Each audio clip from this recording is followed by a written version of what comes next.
Hi, everyone. Good afternoon. I'd like to introduce Admiral John C. Aquilino.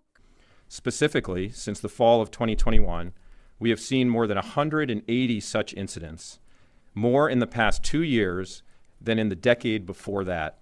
That's nearly 200 cases where PLA operators have performed reckless maneuvers, or discharged chaff, or shot off flares, or approached too rapidly or too close to U.S. aircraft, all as part of trying to interfere with the ability of U.S. forces to operate safely in places where we and every country in the world have every right to be under international law.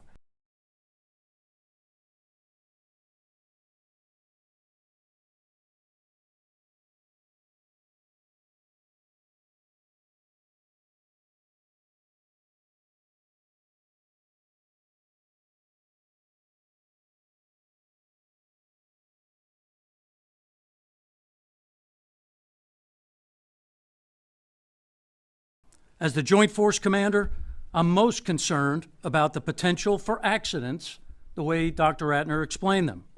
And those accidents could lead to miscalculation. We must prevent these from happening in the theater.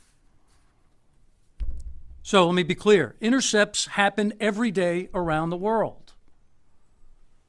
The vast majority are conducted safely and without incident. And there's no reasons for the intercepts with the PRC in the Indo-Pacific region to be any different. I'm here today because it's the operational commander's #1 responsibility to ensure the safety of our service members, and it's a responsibility I take very seriously. So highlighting these behaviors and ensuring that we can prevent them is a top priority.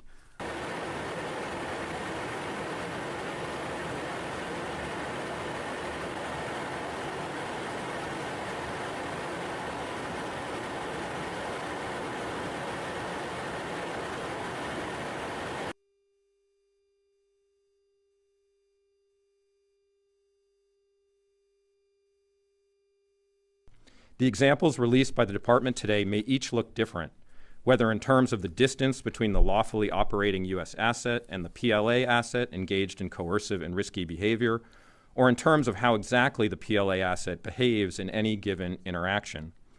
But all of these examples we've released today underscore the coercive intent of the PLA by engaging in these behaviors, particularly in international airspace. And the bottom line is that, in many cases, this type of operational behavior can cause accidents, and dangerous accidents can lead to inadvertent conflict.